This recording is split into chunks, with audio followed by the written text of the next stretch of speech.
Aquí habíamos dejado la semana pasada, empezamos a hablar de lo que era enlaces. Y bueno, vamos a retomar hoy desde este punto, vamos a repasar un poquito del concepto de enlaces, sé que lo han visto también en el teórico.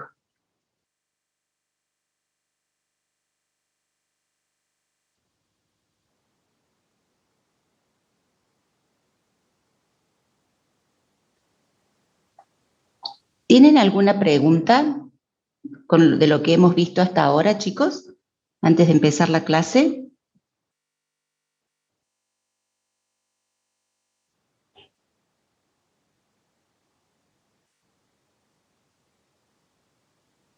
Bueno, cuando no hay preguntas, yo puedo interpretar dos cosas.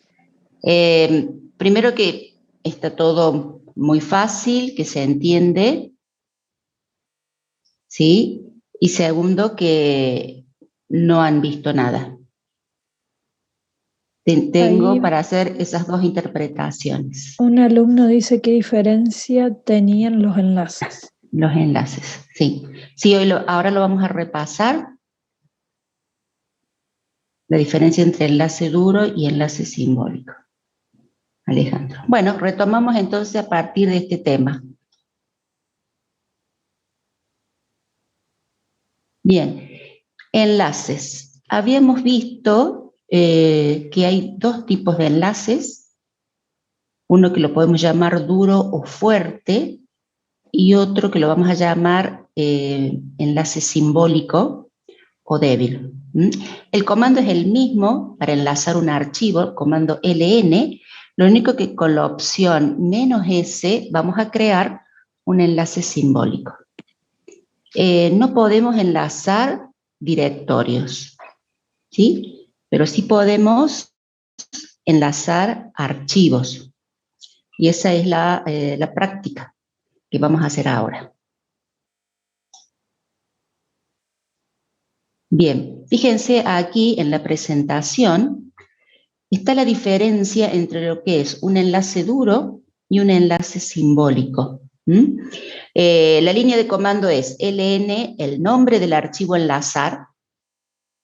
El nombre siempre incluye, por supuesto, la ruta, ya sea absoluta o relativa, y el nombre del enlace, que también va a incluir la ruta, ¿sí? El directorio de destino, etc. ¿Qué pasa? Cuando se crea un enlace duro o fuerte, en realidad se crea un puntero al bloque índice, ¿sí? Al inodo, un bloque de disco. Si ustedes se acuerdan, el inodo tiene toda la información, vamos a decir, administrativa sobre el archivo. No es el contenido de datos del archivo, sino toda la información referente al archivo en cuanto a atributos y las direcciones de bloque en donde realmente están los datos del archivo. El enlace duro no va a duplicar al archivo en el disco, simplemente le va a agregar un puntero al inodo. Se apunta ahí en el ejemplo, fíjense, al inodo 150, correspondiente a un archivo, por ejemplo, el archivo A1, tiene inodo 150. Al crear el enlace, lo que hacemos es crear un puntero a ese inodo. Es decir, que nosotros podemos acceder a un mismo archivo a través del inodo y lo podemos apuntar desde cualquier directorio en el sistema de archivos, ¿sí? Entonces podemos tener 2, 3, 5, 10, 100, 200 punteros a un mismo inodo. Y lo habíamos visto, creo, la semana pasada, lo vamos a repetir, a los ejemplos. Es una forma esta de compartir archivos, ¿sí? Poder acceder a un mismo archivo desde distintas partes del árbol. Hay una pregunta, Moni, que dice, ¿un enlace duro sería como un acceso directo en Windows? No, no es un acceso directo. En Windows no hemos visto el concepto de enlace duro, sino el de acceso directo, que es como el enlace simbólico que vamos a explicar ahora. Bien, el enlace duro tiene la ventaja esta de que nos permite compartir archivos. Es decir, puedo acceder a un mismo archivo desde distintas partes del árbol, desde distintos directorios de trabajo de los usuarios, y si nosotros borramos una línea del archivo o agregamos una línea, por supuesto lo pueden ver todos los demás usuarios a esa actualización. Bien. ¿Qué no podemos hacer con un enlace duro? No podemos enlazar archivos que pertenezcan a otro sistema de archivo o archivos que estén en otro disco. ¿Sí? ¿Por qué? Porque estamos apuntando directamente al inodo. Cuando nosotros creamos otra partición o creamos otro volumen lógico, lo que hace el sistema operativo es darle formato, formatear el disco o formatear la partición. Al formatear, lo que hace es definir un conjunto de bloques índices o de inodos y definir o separar un conjunto de bloques para datos. Cuando asigna inodos, al crear un archivo, por supuesto que el inodo 150 en otra partición puede estar o libre o asignado a otro tipo de archivo. ¿Qué quiere decir esto? Que yo no puedo apuntar al bloque 150 de otra partición u otro volumen porque no sé qué tiene. Entonces, el enlace duro está limitado a la misma partición, ¿sí?, en la que nosotros estemos trabajando y creando el enlace. La opción es utilizar enlace simbólico. El enlace simbólico sí es como un acceso directo, ¿sí?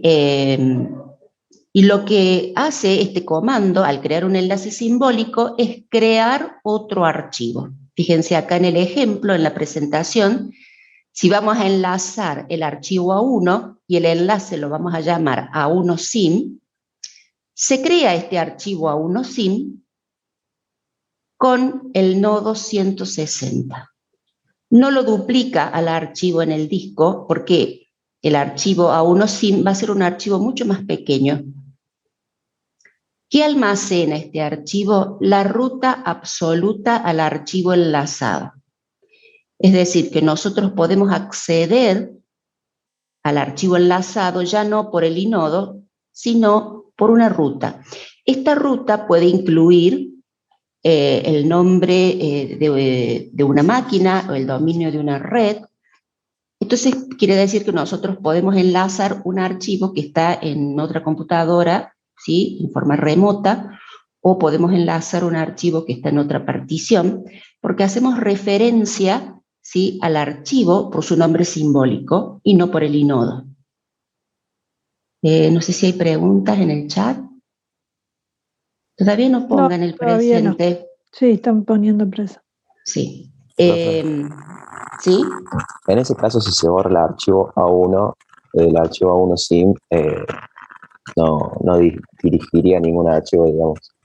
Exacto. Si se borra el archivo enlazado a uno, el enlace simbólico queda apuntando a nada.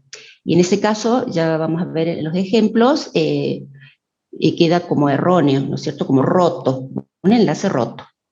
En el enlace duro no pasa eso, digamos, si se borra el archivo original. Es que en el enlace duro, en el enlace duro no sabes cuál es el original. Cuando se borra un archivo desde cualquier dirección del árbol, se borra el puntero al inodo. Se va a borrar esto. ¿Sí? Se va a borrar el puntero al inodo.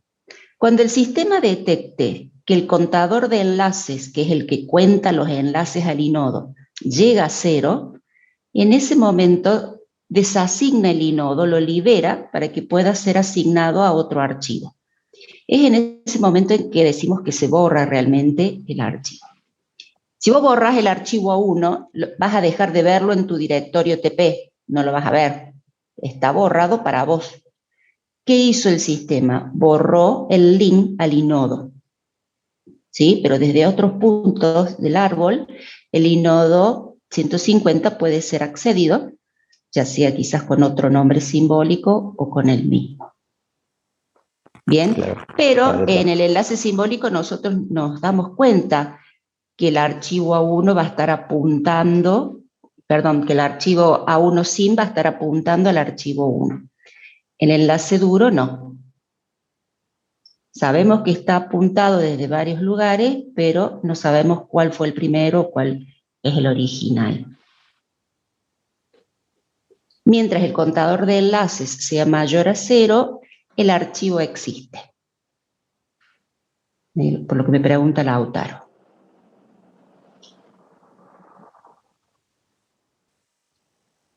Bueno, aquí estaban las características que yo les dije, las mismas. Así que bueno, vamos a ver ahora un ejemplo.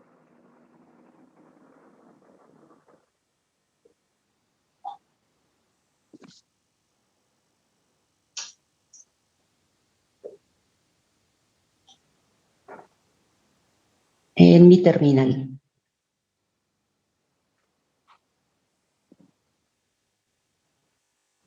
Bien, por ejemplo, voy a crear con cat un archivo cualquiera, vamos a poner clase, hoy es 13 del 4, y bueno, líneas.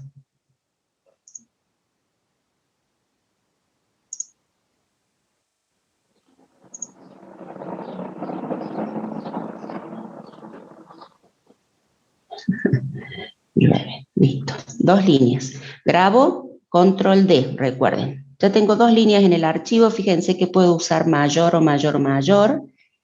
La diferencia es que si utilizo un solo mayor, voy a estar pisando la información que yo tenía antes en el archivo.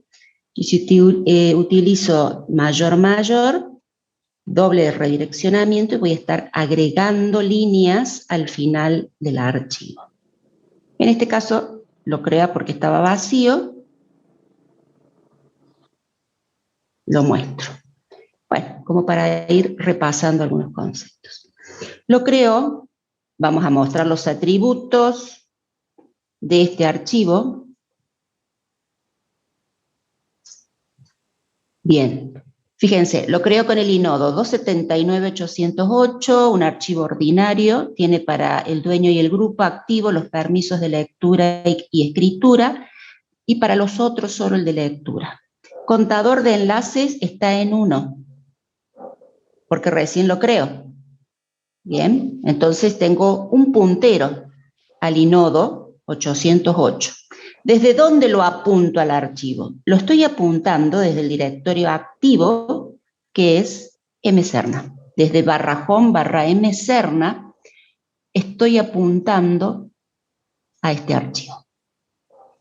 Bien. Vamos a crear un subdirectorio mkdir.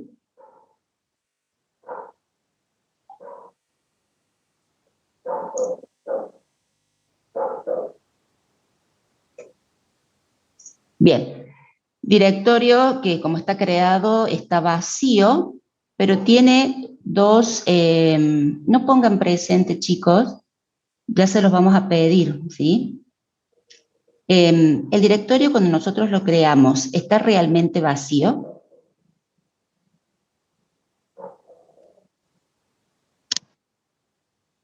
No contestan. Bien. ¿Qué directorios especiales tiene el archivo al crearlo? El directorio. Ahí un alumno pone no tenía el punto y punto punto. Bien. Y todos van respondiendo eso también. Exacto.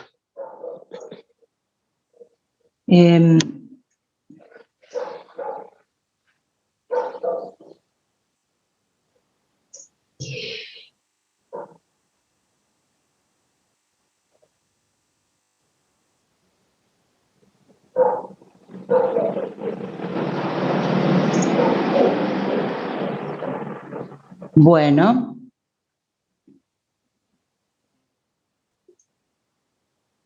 Ahí está, fíjense. Este es el directorio que creé. Le asignó el inodo 878, tipo directorio, permisos activos y el contador de enlaces. 2. Habíamos visto por qué. Por defecto, al crearse el directorio, se crea con 2 punteros a ese inodo. Se apunta al directorio desde el directorio activo, desde mserna, y desde el mismo, con el directorio punto adentro de cada directorio, ¿no es cierto? ls menos la y de dir 1304 me va a mostrar que el inodo 878 está apuntado también, al igual que acá, desde el directorio punto. Por eso tiene por defecto 2. Contador de enlace en 2. ¿Quién es punto punto? El padre. mserna, que es el directorio de conexión de este usuario. Fíjense que el directorio mserna tiene el contador de enlaces en 24, porque tiene muchos subdirectorios, ¿sí? Entonces se lo apunta al directorio mserna desde distintos subdirectorios también. Bueno, sigamos con lo que estábamos haciendo.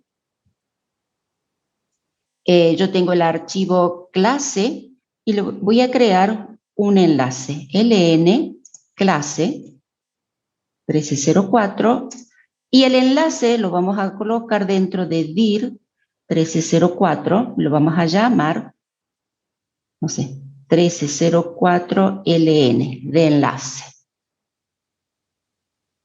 Listo.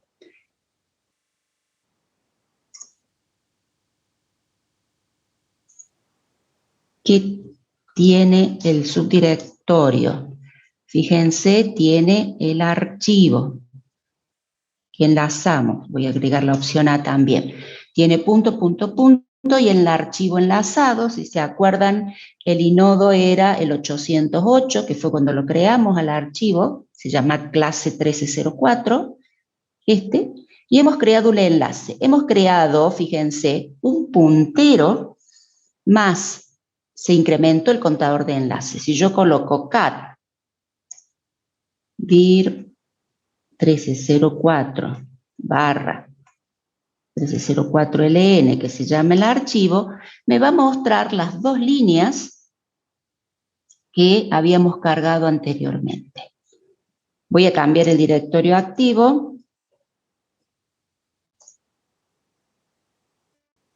Estoy en el subdirectorio y voy a agregar otras líneas al archivo, al enlace.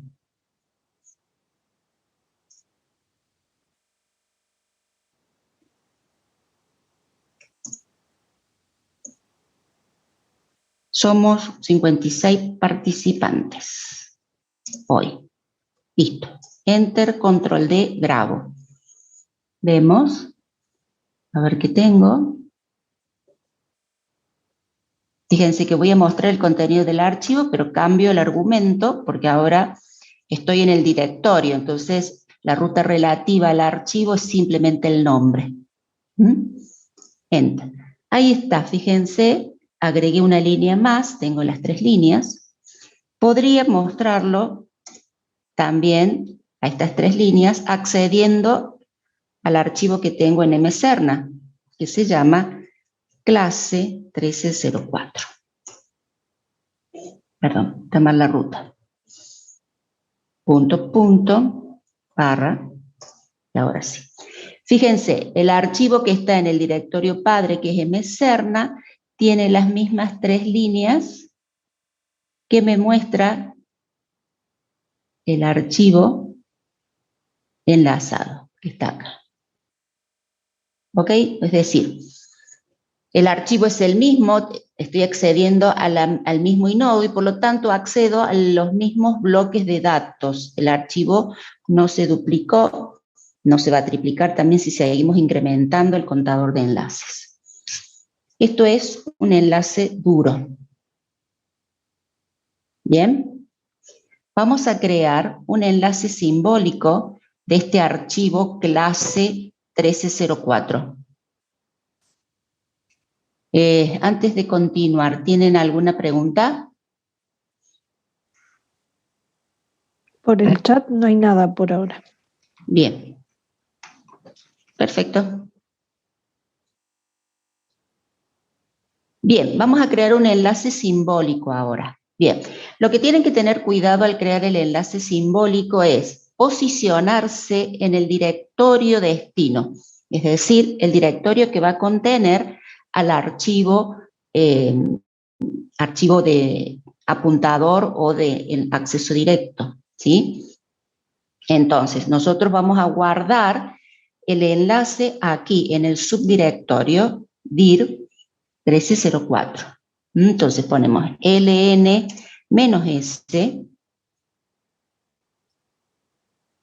ln-s para enlace simbólico y vamos a enlazar el archivo clase 1304.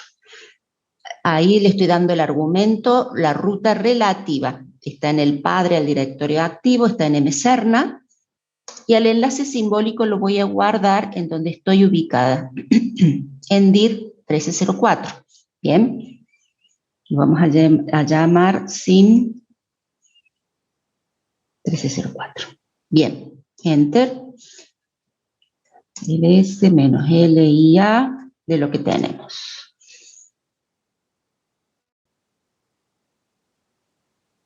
Borramos para que quede más limpio y ahí se ve. Bueno, 1304LN es el enlace duro, tiene el mismo inodo del primer archivo que habíamos creado. SIM 1304, fíjense que apunta, y lo indica con la flechita, al archivo clase 1304 y da la ruta, que está en punto. Fíjense, es otro archivo, tiene un distinto inodo, el 809, el tipo de archivo es L, está indicando que es un archivo simbólico, un enlace simbólico, perdón. Los atributos en cuanto a permisos están todos activos, fíjense, RWX para dueño, grupo y otros. En realidad no los está usando, ¿sí? Los accede y los que va a chequear después son estos, los permisos que tiene el archivo enlazado, que en realidad son los de clase, ¿no es cierto?, que están en el padre. Bien, el contador de enlaces está en 1 porque este es otro archivo.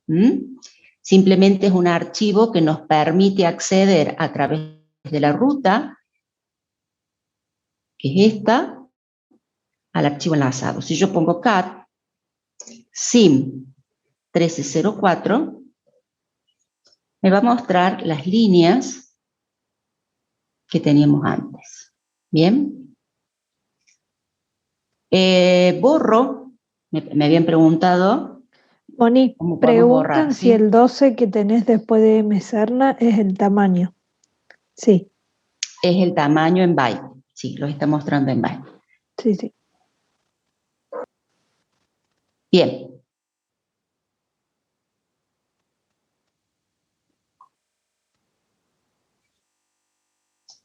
Perfecto. Borrar archivos. El comando RM borra archivos ordinarios o comunes. Ustedes pueden pasarle como argumento una lista de archivos que quieran borrar. Siempre los argumentos o los nombres de los archivos tienen que estar separados por un espacio, por un blanco. Bien. Y por supuesto cada nombre simbólico incluye la ruta de acceso al archivo que ustedes quieran borrar.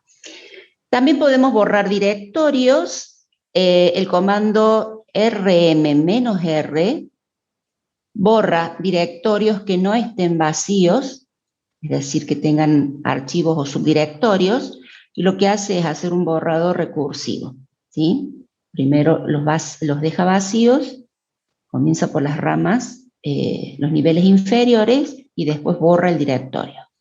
Y el comando rmdir borra archivos que estén vacíos. Bien, entonces, volvamos a nuestra terminal. Bien, vamos a borrar con RM el archivo clase 1304, fíjense que le doy la ruta, está en el directorio padre.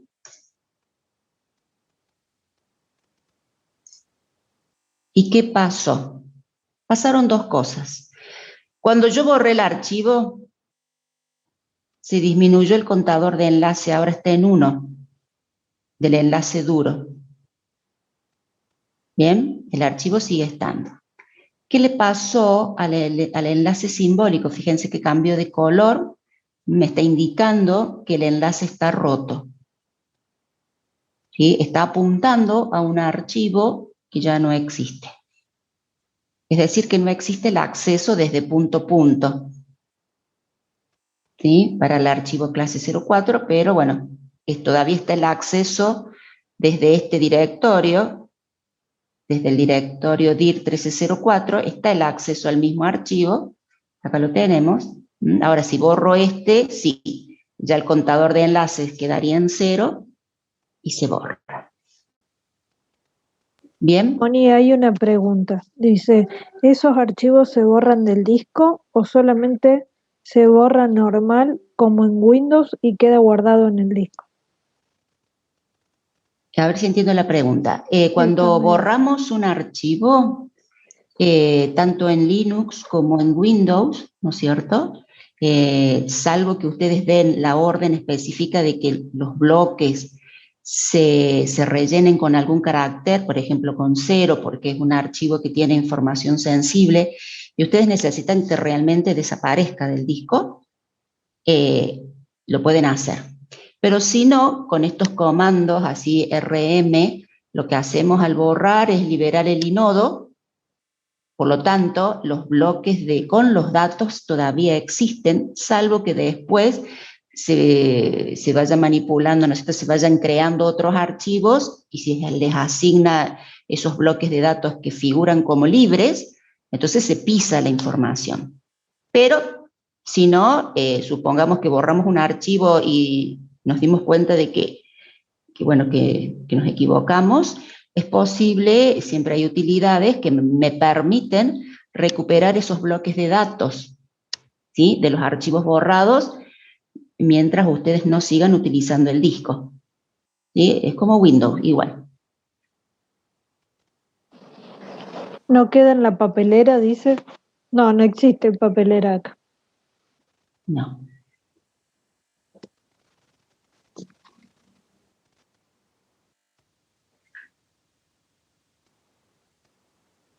Bueno, ¿alguna otra consulta? Bien, entonces vamos a borrar. Voy a subir de nivel. Y vamos a borrar con RM, menos R porque no es un directorio que esté vacío, dir 1304. Bueno, y ahí está.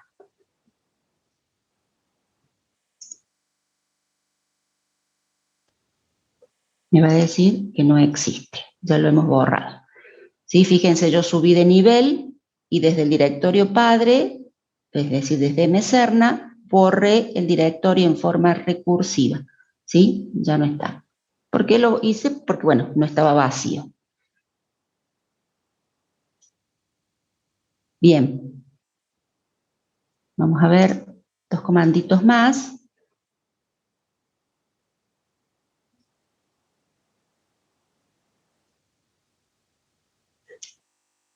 Para terminar esta unidad número 4, capítulo 4 del libro, nos quedan estos 2 comandos, head y tail, que son bastante útiles cuando estamos manipulando archivos. El comando head lo que hace es mostrar las n primeras líneas de un archivo.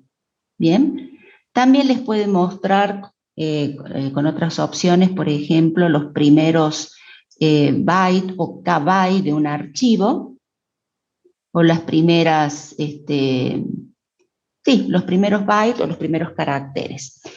Los vamos a usar como primeras líneas, así con la opción "-n", n va a ser la cantidad de líneas. Si no, ustedes después pueden explayar esto en el man, tienen muchas opciones más para estos comandos, ¿sí? Más si quieren, bueno, manejarlo con K, con mega. Y tenemos el comando tail, que les va a mostrar las últimas líneas de un archivo. Tail-n, donde n es la cantidad de líneas que ustedes quieran mostrar. Fíjense los ejemplos, lo hice con el archivo passwd, que tiene las cuentas de usuarios, o con el archivo groups, que tiene las cuentas de grupo, ¿sí? Pero ustedes pueden pasar como argumento cualquier archivo de texto.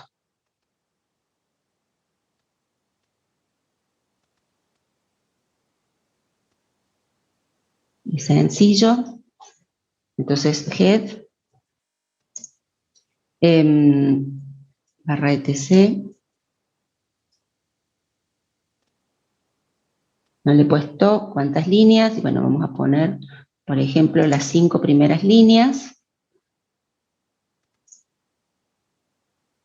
Bueno, y ahí tenemos las primeras líneas del archivo con las cuentas de los usuarios, el usuario root, daemon, bin, sys, etc.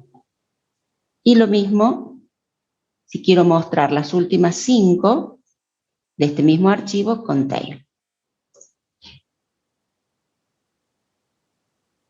1, 2, 3, 4, 5 líneas. Lo mismo si yo listara un ls de la raíz, ¿sí? Vamos a poner ls-1. Me muestra en una sola línea. Y bueno, no quiero todo, voy a trabajar con los 5 primeros directorios. Entonces, puedo cortar la salida de este comando ls y que me muestre solo las 5 primeras líneas. Ahí está, bin, boot, cd-room, div y etc.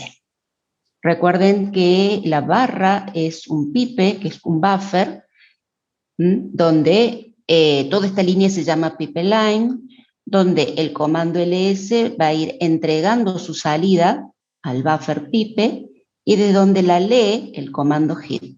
Sí, ahora fíjense, la entrada al comando deja de ser un archivo como argumento, la entrada es justamente el contenido del buffer.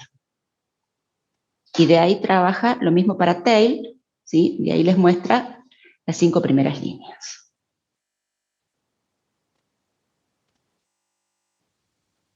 Bien.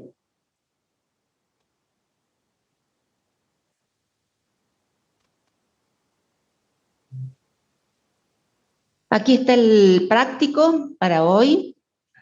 Es un práctico bastante cortito e integrador para que podamos ver todos los comandos que vimos hasta ahora, recordar y, bueno, creo que tienen el libro ustedes del práctico, ya están en condiciones de resolver, que es lo que va a quedar de tarea, todas las actividades, ¿sí? De los capítulos 1 al 4 del libro estoy hablando. Y después, la semana que viene, si hay alguna actividad que no han podido resolverla, lo pueden plantear o por mail. La mayoría de ellas están resueltas. Bueno, dice Cristóbal ha iniciado una sesión de trabajo en el sistema operativo Linux y necesita crear los siguientes directorios y archivos. Esto lo van a crear ustedes en el directorio de conexión de cada uno de ustedes. MAT1, MAT2 y TP1 son directorios que están recuadrados.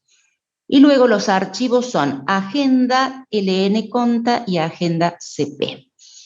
El archivo agenda lo pueden crear con cat o con algún editor de texto, puede tener 2 o 3 líneas, ¿sí?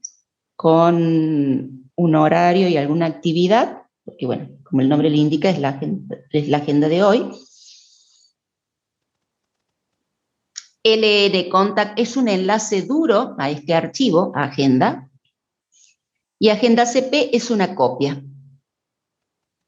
Bien, eso es lo que tienen que resolver en el primer punto. En el segundo punto deberán agregar datos. Agregar datos, que lo vimos recién, al archivo lnconta. Verificar que se puedan ver estos nuevos datos desde cualquiera de los dos archivos, ¿no es cierto? Y luego los últimos dos puntos son mostrar los atributos de los primeros 10 archivos del subdirectorio /dev. Recuerdan que /dev tiene archivos asociados a los dispositivos periféricos, y mostrar los atributos de los últimos 5 comandos del subdirectorio /bin. En bin tenemos los comandos del sistema, los comandos básicos del sistema. Bueno, a ver, 5 minutitos para trabajar. Si tienen alguna duda nos pueden preguntar, y el que quiera compartir la terminal lo puede hacer. Nos avisa primero, levanta la mano y puede compartir la terminal.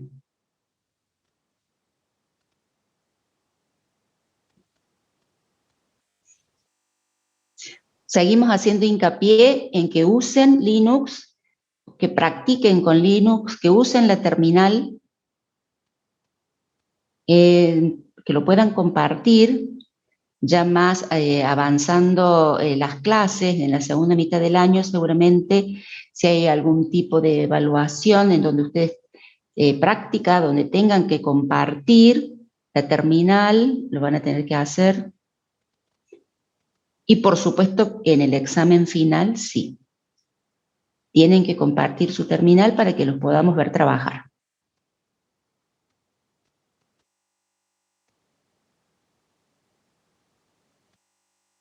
¿Alguien quiere compartir la terminal?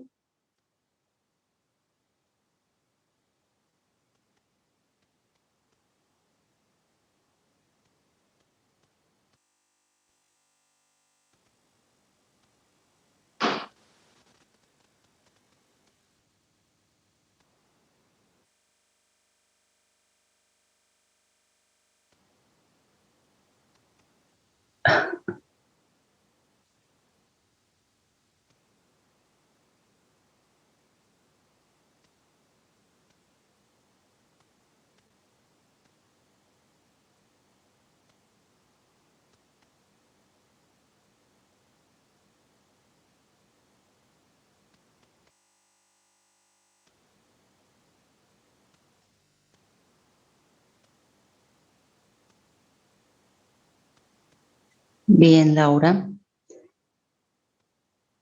De todas formas, vas a tener que ver de poder acceder a alguna computadora de algún compañero para poder practicar para el parcial. Bien. Bueno.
Profe, Sí. creé el archivo agenda y empecé a escribir, pero no me acuerdo cómo se hace para subir y bajar en el mismo archivo. Para subir y bajar. No me deja, ¿viste cuando lo estás ¿Estás con un editando adentro? editor? Ah, buena pregunta. Estás con... No me acuerdo, yo no lo instalé en ningún paquete todavía. Pero tenés que tener el editor, el gedit o el vi. Creo que tengo el video, a ver. Nano. Esos tienen que estar.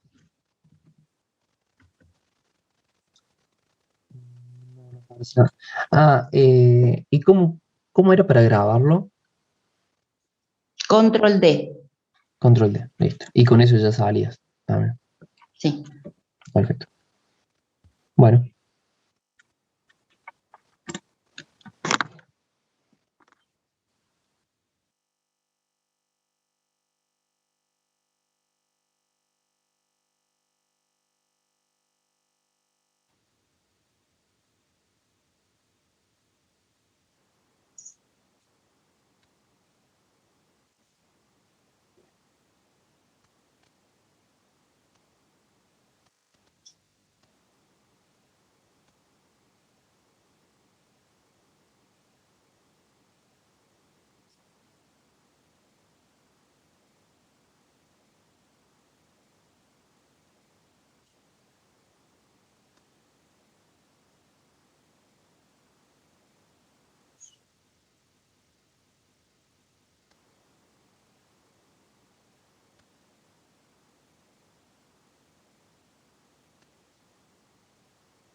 Profe, ¿tiene el enunciado ahí? Sí, ahora se los muestro.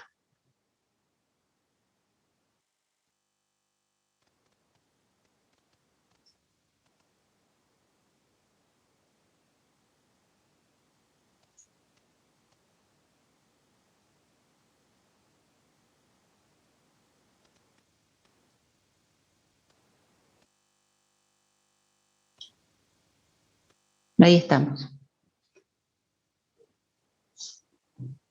Gracias, profe.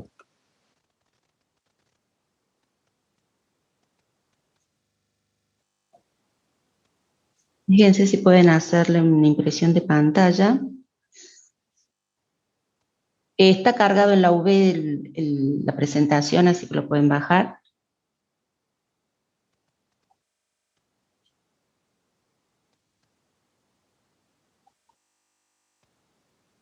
Bueno, y ahí está la solución. Vamos a crear los directorios que nos piden, mkdir,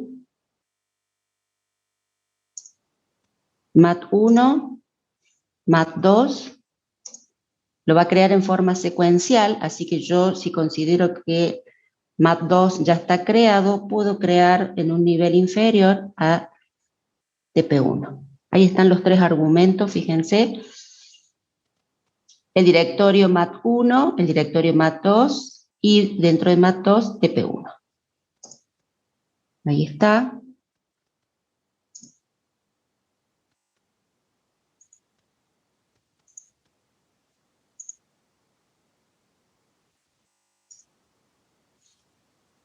Tengo los dos directorios y en mat2, ahí está, tengo el subdirectorio TP1.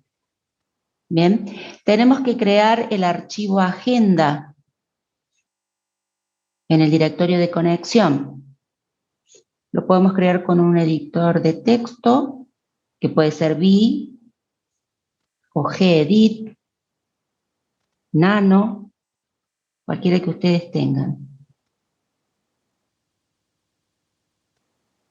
Gedit, cuando ustedes están instalando, ya se le, por más que sea básica, también se le instala.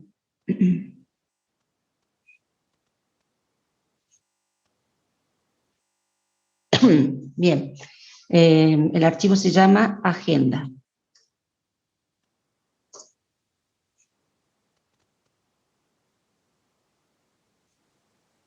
Bueno, tenía otras líneas yo acá. Se ve que ya existe.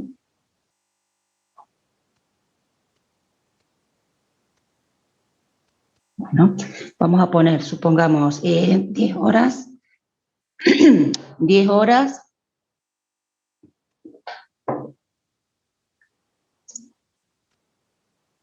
Clase de math. 12 horas. Clase de A&D. Estoy inventando materias.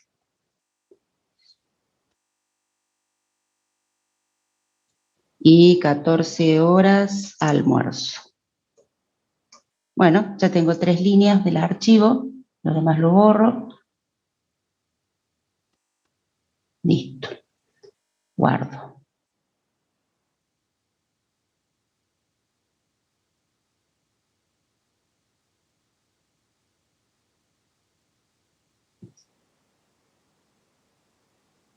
Bien.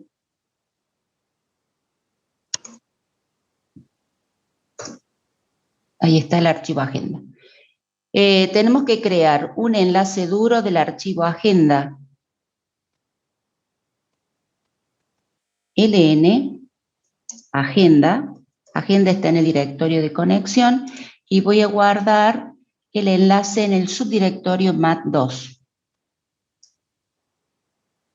LN, perdón, se llama LN conta. Vamos a hacer un ls menos L del mat2. ¿Está? Vamos a agregar la opción para que nos muestre el inodo. El archivo conta tiene inodo 809. Vamos a ver cuál es el inodo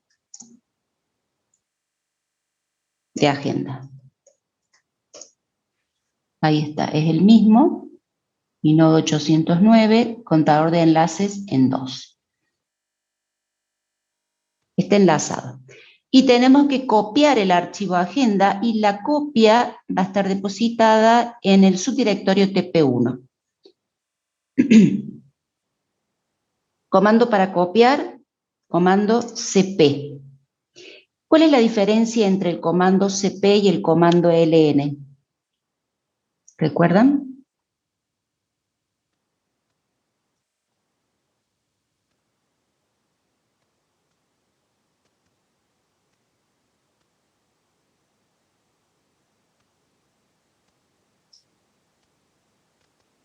Ahí en el chat escribieron, CP crea otro archivo. Bien, CP crea otro archivo, ¿sí? El archivo que vamos a copiar tiene que tener permiso activo de lectura. Fíjense que vamos a copiar el archivo agenda, tiene permiso activo de lectura, ¿sí? Porque el comando CP lo que hace es, abre el archivo, lo lee y guarda esa información en otro archivo. Eso es una copia. Por lo tanto, tiene que tener permiso de lectura el archivo agenda. Y vamos a crear otro archivo. Esto quiere decir que vamos a duplicar el contenido de agenda, ¿sí?, en el disco. Bien. Preguntaban cómo crear archivos. Como crear archivos hay distintas formas. Una es con un editor de texto, ¿sí? Ya estás creando archivos, o con el comando cat y el redireccionamiento pueden ustedes ingresar datos desde el teclado, que es la entrada estándar, ¿sí? O redireccionar la salida de cualquier comando, como un listado, por ejemplo, y guardarla en un archivo. Hay distintas formas de crear. CP, agenda, y la copia la vamos a guardar en mat2 barra TP1 barra agenda CP. ¿Qué tipo de ruta es esta? ¿Absoluta o relativa? mat2 barra TP1 barra agenda CP. ¿Qué les parece? Relativa. Es una ruta relativa. Bien, comienzo indicando la trayectoria desde el directorio activo, ¿sí?, que es mserna en este caso. ¿Sí? Todas las rutas que estamos utilizando son relativas. Agenda también es una ruta relativa, porque este archivo está en punto. Y ahí comienza el shell, la búsqueda, en punto. Bien, le doy Enter y tiene que copiar. Entonces, vamos a poner voy a pedir que liste ls menos li. Fíjense que le doy dos argumentos al ls, que liste los atributos de agenda que está en el directorio activo y que liste los atributos de agenda CP. Ahí está. Tienen distinto inodo. El contador de enlace está en 1 porque acabo de crear este archivo que es una copia. Por supuesto que van a tener el mismo tamaño. Perdón, 45 bytes.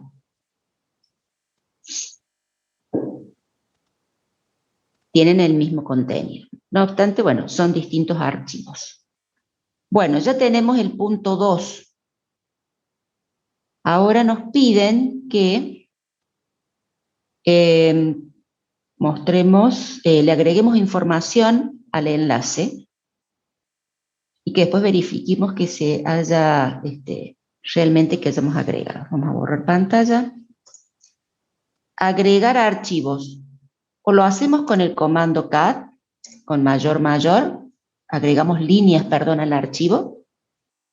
mat1. Ahí hay un error de tipeo, chicos. Es mat, lo puse en mat2 al archivo lconta.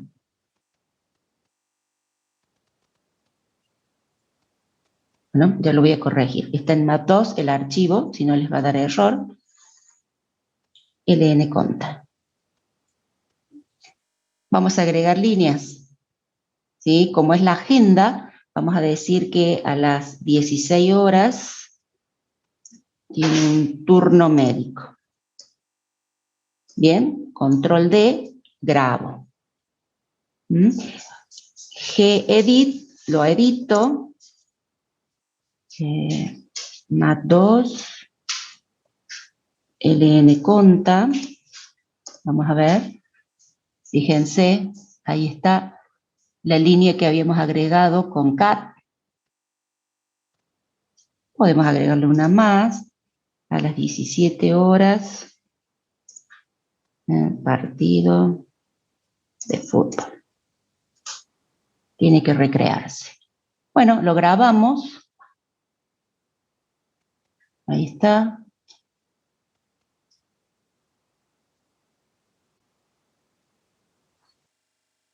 Cat. ¿Cómo lo podemos ver? Bueno, ahí está.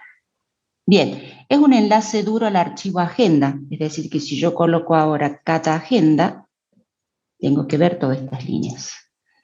Ahí está. Fíjense que es el mismo archivo.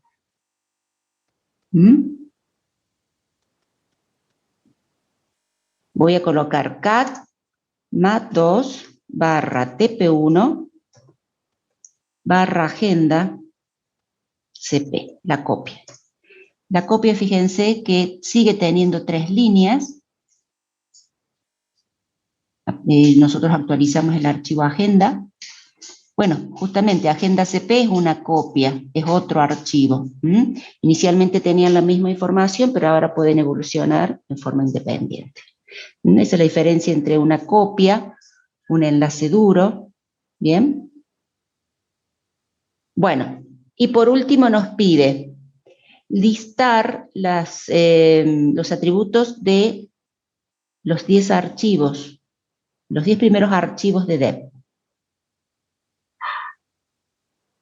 ls-l barra dep. ¿No? Son todos los archivos que están en dep.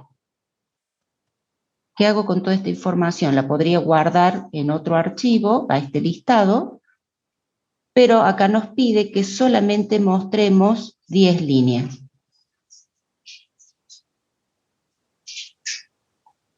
Bueno, hago un pipe, head, menos 10. Hasta ahí, y les va a mostrar 10 líneas. 9 con atributos, y bueno, la primera línea que muestra es este total 0, que podríamos sacarla. Bien. Por ejemplo, Podríamos hacer que nos muestre 11 líneas y después de esas 11 mostrar solo 10. Ahí está. Nos muestra 10 líneas. Ahí están las 10 líneas. En realidad son los atributos de los 10 primeros archivos del directorio /dev. Fíjense cómo hemos podido combinar con más de un pipe y poder ir trabajando la información que entrega head y de ahí la toma el comando tail, por ejemplo.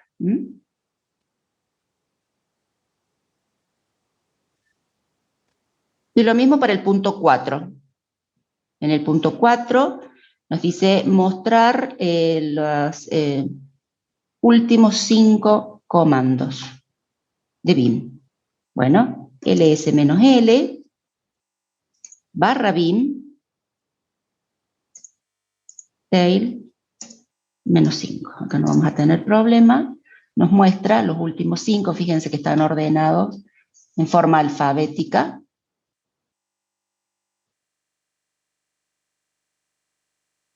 Bien, hasta ahí sería entonces el práctico.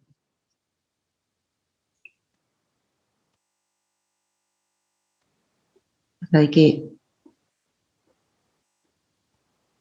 Después vamos a corregir unos errorcitos de tipeo que tienen ahí, se los voy a subir nuevamente al archivo. Bueno, chicos, ¿preguntas? ¿Hasta aquí?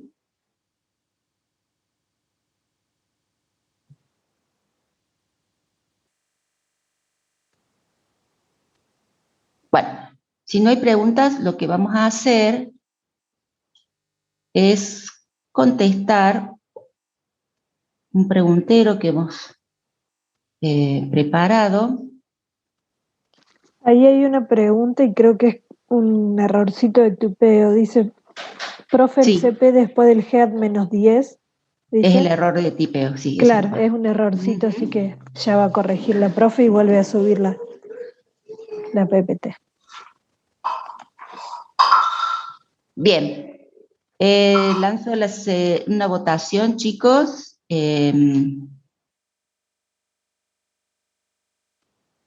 Son muy poquitas preguntas.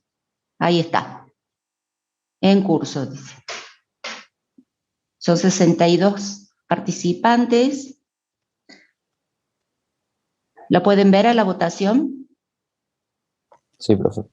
Bien.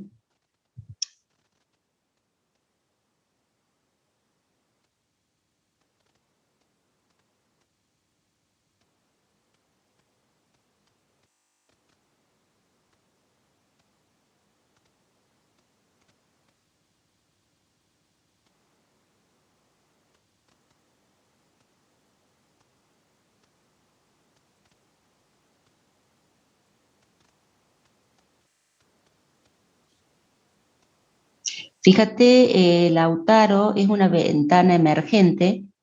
Fíjate si no está detrás de alguna otra ventana que tengas abierta.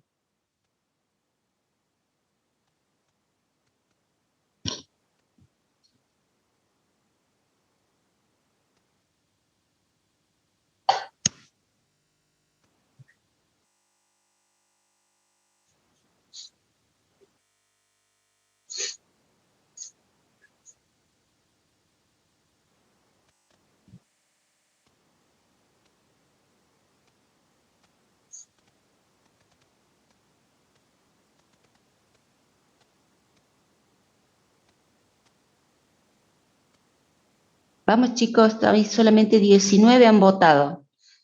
Los demás están dormidos todavía.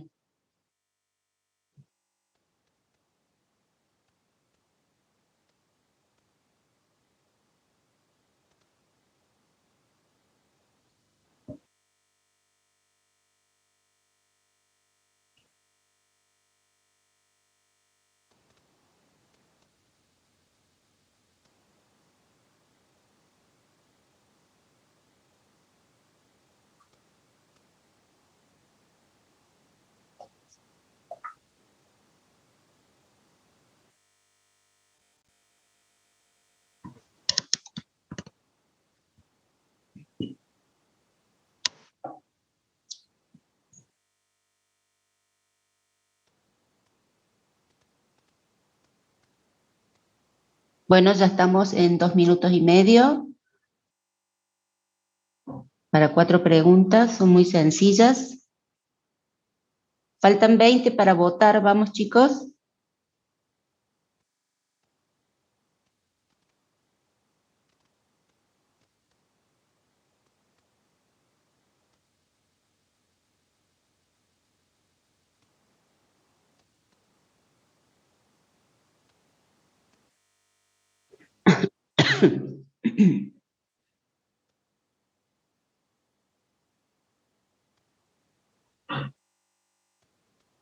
Es muy sencillo, son 4 preguntas. Así de paso ya vamos ejercitando para cuando llegue el parcial. Tenemos que contestar rápido. Empezamos a buscar información en los apuntes. No nos alcanza el tiempo.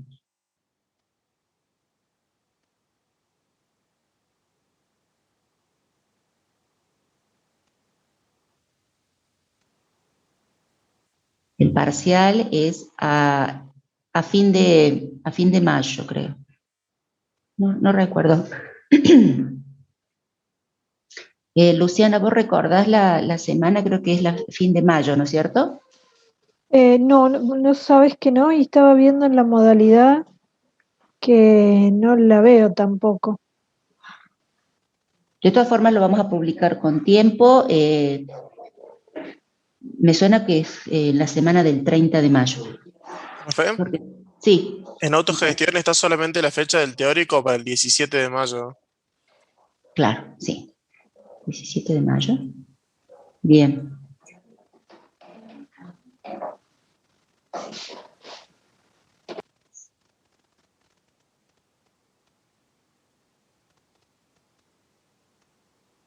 Creo yo que es en la semana del 31 de mayo.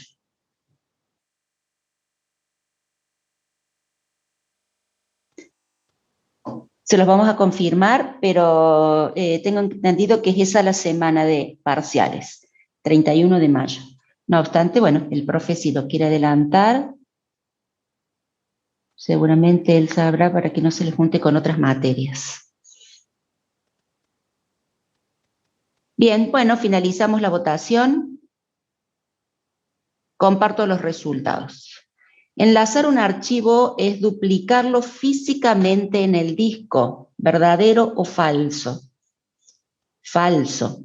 Hemos visto que crear un enlace al archivo es simplemente crear un link o un acceso al inodo, ¿sí? Si estamos hablando de enlace duro. Y si estamos hablando de enlace simbólico, si se crea otro archivo, pero bueno, es un archivo mucho más chiquito, de algunos bytes, que tiene justamente la ruta absoluta al archivo enlazado. Entonces, con enlace no lo estamos duplicando en el disco. En el enlace duro, acá tenían que marcar varias. La mayoría eligió la primera, incrementa en 1 el contador de enlaces del archivo. Bien, correcta. La otra correcta, se aplica a los archivos de un mismo sistema de archivos. Esa también es correcta. Permite compartir archivos. Esa es correcta. Si incrementa el enlace o el contador de enlace, no va a llenar un disco duro porque habíamos dicho que el archivo no se duplica en el disco, por lo tanto, no va a ocupar más bloques de disco. Es simplemente apuntar al inodo, ¿sí? Entonces no vamos a llenar el disco con el enlace duro, ¿bien? Con el enlace simbólico tampoco, porque bueno, se crea un archivo muy pequeño.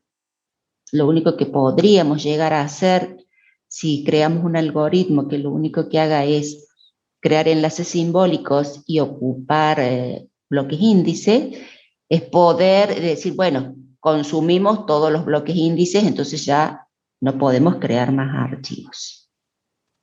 Algún tipo de software malicioso que hiciera eso. Sin embargo, existe un concepto que ya vamos a ver más adelante que es cuota de disco. La cuota de disco lo que hace es restringir el uso del disco por parte de un usuario. Es decir, ustedes le pueden asignar la cantidad de archivos que puede crear como máximo un usuario, por lo tanto, la cantidad de inodos que pueda usar es un usuario y la cantidad de discos que tenga asignado. Eso es para permitir compartir los recursos, tanto espacio en disco como bloques índices. Eso hace referencia a la cuota de disco. Bien, punto 3. El enlace simbólico crea un archivo nuevo en el disco que permite acceder al archivo enlazado. Verdadero. ¿Sí? La mayoría contestó bien. Verdadero. Y por último, la 4 dice, el enlace simbólico crea un archivo nuevo en el disco con el mismo contenido. Falso. Crea un archivo en el disco, pero el contenido del enlace simbólico, dijimos, es la ruta de acceso al archivo. Bien, entonces, bueno, lo correcto acá es falso. ¿Alguna consulta, chicos, con respecto a esta votación?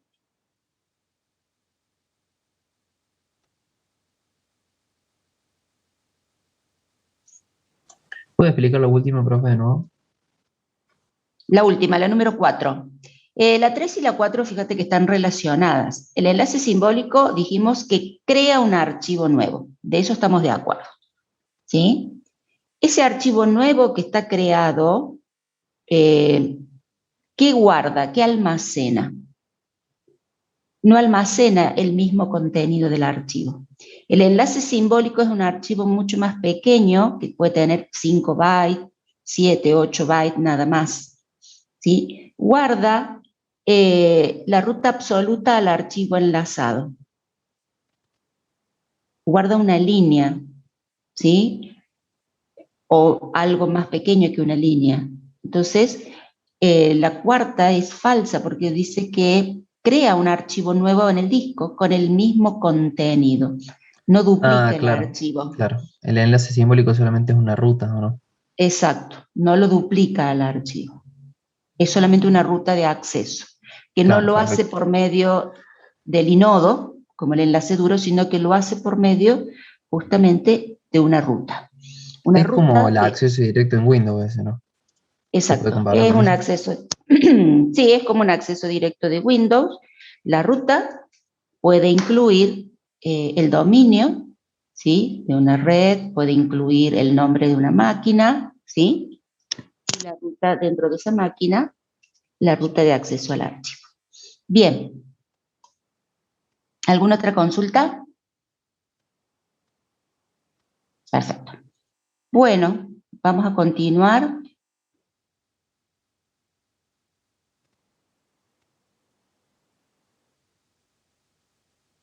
Les voy a compartir aquí. Después le vamos a corregir. Se ve la presentación, ¿no es cierto? Sí. Bien. En teoría nos tocaría continuar con lo que es algo de filtros, que lo pueden ver ustedes, capítulo 6, ¿sí? Para ir adelantando. Pero bueno, decidimos introducir algunos conceptos del capítulo 13, que es la programación del shell. ¿Sí? Ustedes saben que el shell es un intérprete de comandos. Por defecto están trabajando con el shell bash, pero bueno, hay otro shell. Está el shell SH, el C shell, el K shell. Bueno, y otros más, que ustedes los pueden ir cambiando. Simplemente lo tipean por la línea de comando y ya van a estar trabajando con otro intérprete de comando. ¿Cuál es la característica de estos shell? Acepta órdenes simples, como las que hemos estado trabajando hasta ahora, el ls, el cat, el cp, move. Aceptan secuencias de órdenes. Las secuencias de órdenes están separadas por puntos y comas. ¿Sí? Yo puedo darle una secuencia de órdenes separadas por punto y coma, órdenes o comandos, que el shell lo va a ejecutar en forma secuencial. Acepta grupos de órdenes, que ya vamos a ver el concepto de grupos de órdenes, y condicionales. Comandos condicionales como el AND o como el OR. También dispone de estructuras de programación. Ustedes ya han visto algunas estructuras como los condicional if, los switch como el case, ¿sí? Los bucles como el mientras, el para, el until, y también funciones. Podemos manejar desde el shell. Recuerden que es un intérprete de comando, no es un lenguaje de programación como lo podría ser el lenguaje C. Sí, pero bueno, acepta estructuras de programación. Y nos va a permitir crear programas que los vamos a llamar script o shell script. Y vamos a poder ejecutarlos. Bien, entonces un shell script es simplemente un archivo de comandos que puede ejecutarse o lo puede ejecutar interpretándose línea a línea, todos estos comandos. En Windows los llamamos .bat, que son los mismos scripts que podemos crear aquí en Linux. ¿Cómo lo vamos a ejecutar? Una forma es que lo interprete alguno de los shell. Lo puede interpretar el shell sh o el shell bash. Y el nombre del script. Recuerden que el nombre siempre va a incluir la ruta de acceso al script. ¿Bien? Entonces, por ejemplo,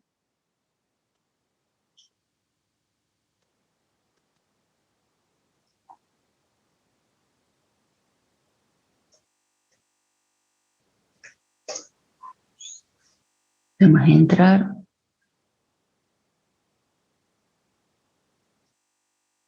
Se está viendo la terminal de Linux. Sí. Bueno.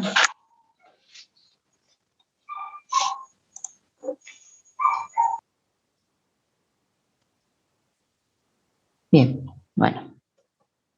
Vamos a borrar un poquito pantalla. Y bueno, voy a crear un script. Lo puedo hacer con cat o con algún editor.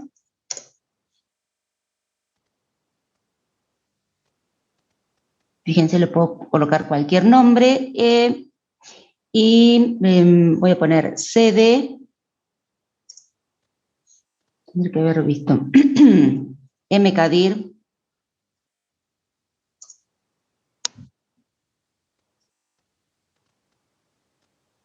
voy a crear un directorio, me voy a mover a ese directorio y voy a ejecutar un pwd.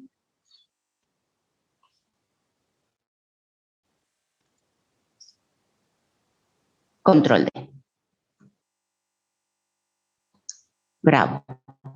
Listo. Ya tengo un programa, un script. Lo ejecuto. Ahí está. Fíjense, me da como salida, la salida del comando pwd, que es la ruta absoluta al directorio activo. Fíjense que es bajo mserna, es el directorio 1304. Yo coloco por la línea de comando pwd y me dice que el directorio activo es mserna. Voy a poner ls -l y voy a filtrar, voy a ver si está el archivo de, tengo un montón, voy a poner de 1304, ahí está, ese es el directorio que acabamos de crear, está vacío. Bien, bueno, ¿qué quería mostrarles? Creé un programa. Dentro del script que hice, creé un directorio, me moví en el árbol al subdirectorio y ejecuté ahí un pwd. Entonces la salida del script fue el directorio activo. Cuando vuelvo a la línea de comandos, ejecuto pwd y me dice que el directorio activo es mserna.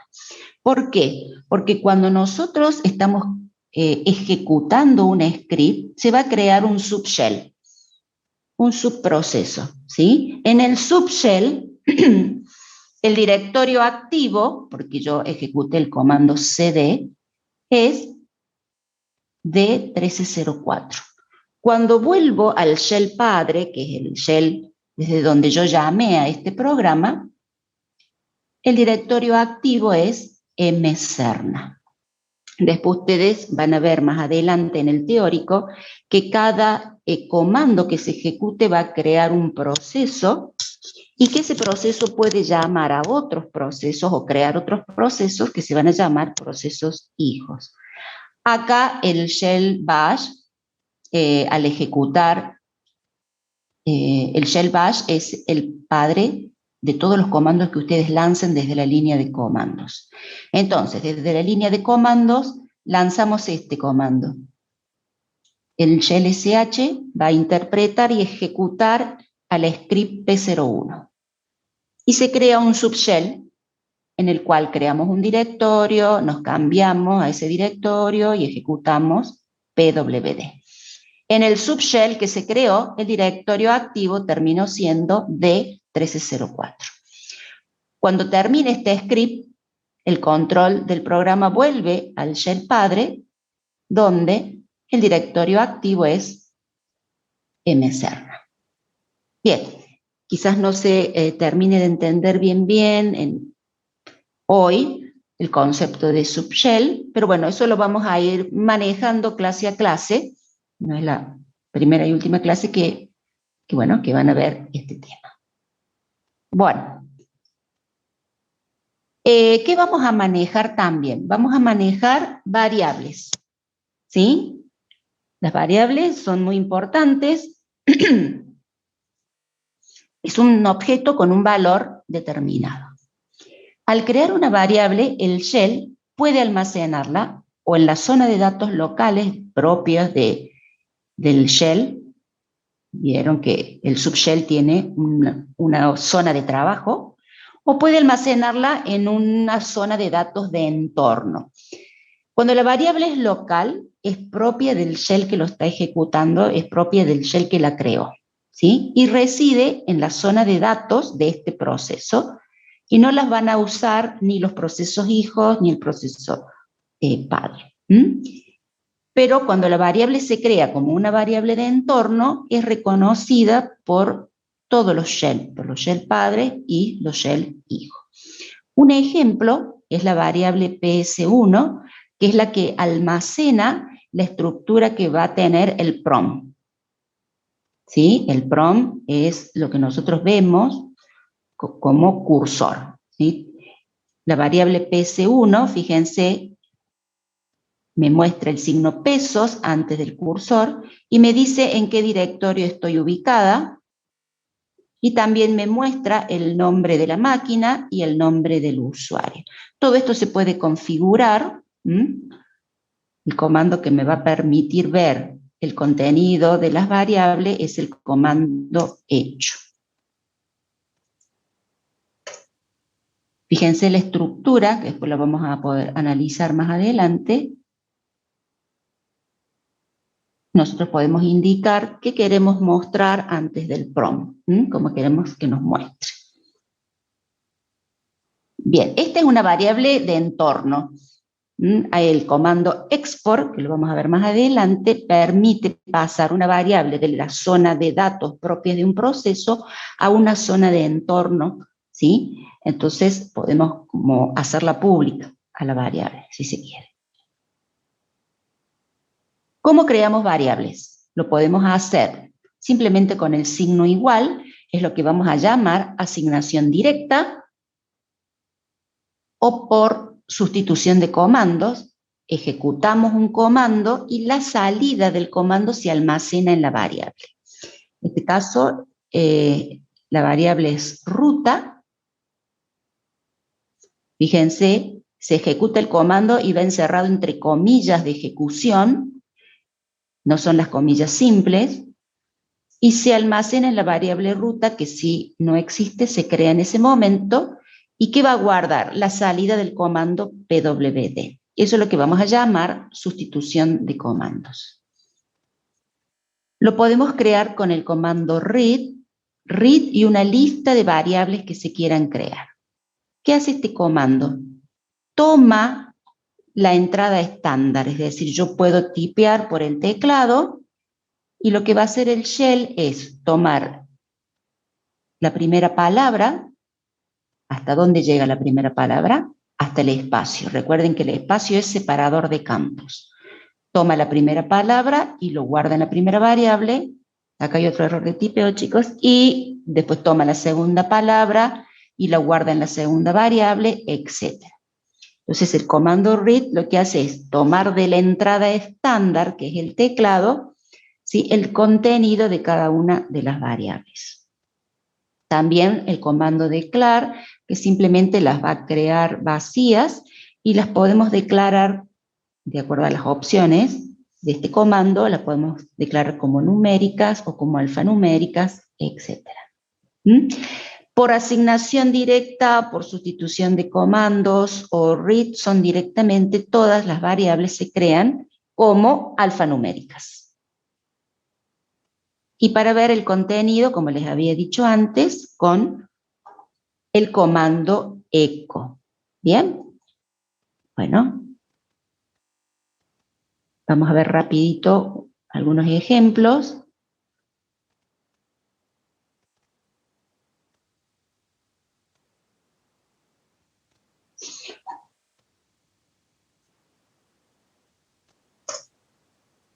Entonces voy a crear la variable A igual a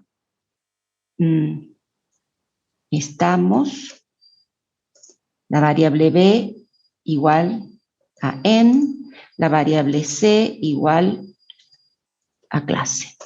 Entonces yo puedo poner hecho pesos A, pesos B, pesos C. Ahí está. Y mostrar el contenido por pantalla. Puedo cambiarle el orden.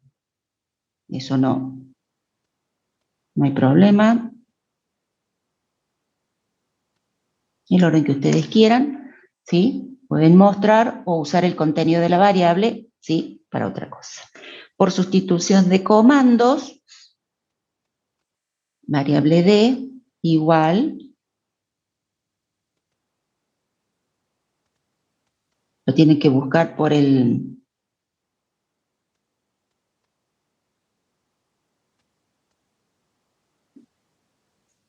Bueno, no lo tengo, pensé que... Ahí está. Tienen, fíjense la inclinación que tiene, las comillas, PWD. Bueno, ¿qué pasó ahí? Ejecuté el comando PWD y guardé la salida en la variable D. Ahora muestro su contenido y me muestra la ruta absoluta al directorio activo. Fíjense que siempre le agrego a la variable el signo pesos. Si ustedes no agregan el signo pesos a la variable, no les va a mostrar el contenido. Yo puedo poner hecho A y va a repetir el comando echo, va a repetir ese carácter A.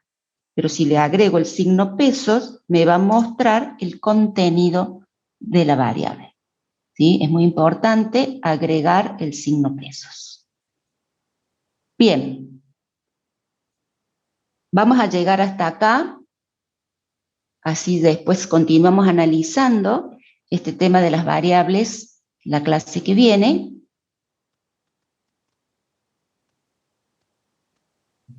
Y bueno, la recomendación es que estudien.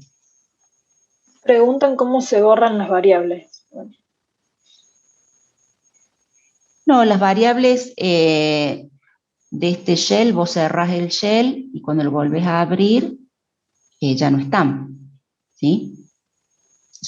Estas que yo estoy creando por línea de comando, son variables locales de este shell. Si voy a crear un programita, un script, un subshell, son propias de ese subshell y después cuando vos lo cerrás, se borran. Bueno, pongan presente en el chat. Moni, ya hay una registrado. pregunta, dice, ¿cuánto? Se me fue. Pero era algo de cuántas unidades entran en el TP, algo así. No la entendí bien en la pregunta. En el primer parcial, Claro, debe ser en el primer parcial, no en el trabajo. Sí, eso. ¿Cuántas unidades del libro abarca el primer TP? Debe ser el práctico. Claro, sí, siempre sabemos llegar hasta el capítulo 7 del libro, del 1 al 7, pero bueno, depende de hasta dónde lleguemos de acuerdo a la fecha del parcial. Recuerden, ahora, yo estoy comenzando con esta primera clase de introducción al Shell con el capítulo 13 del libro.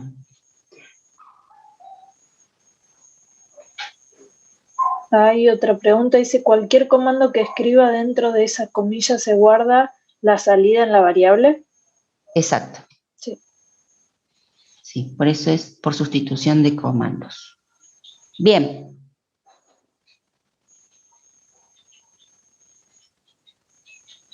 Muy bien, pongan todos presentes. Claro, al crear un script lo vamos a hacer con un editor de texto. Podés poner gedit y el nombre del script. Yo utilicé cat porque escribí solamente 3 líneas en el ejemplo.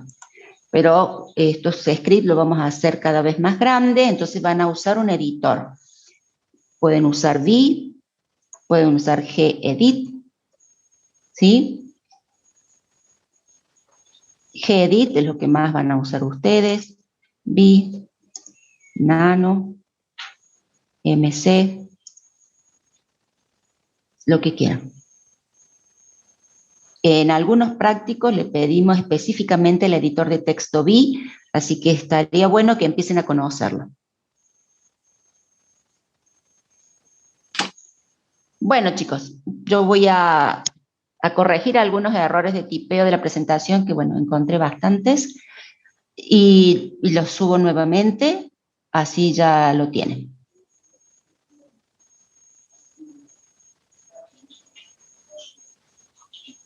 Si son los editores, vos vas a crear un archivo de texto, que es el script.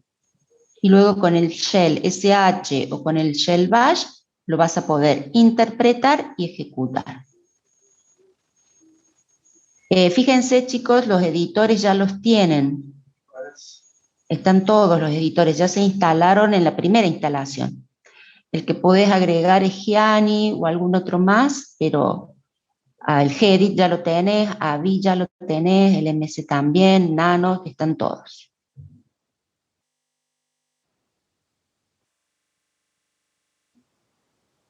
Bueno, nos reencontramos el martes entonces. Estudien, chicos.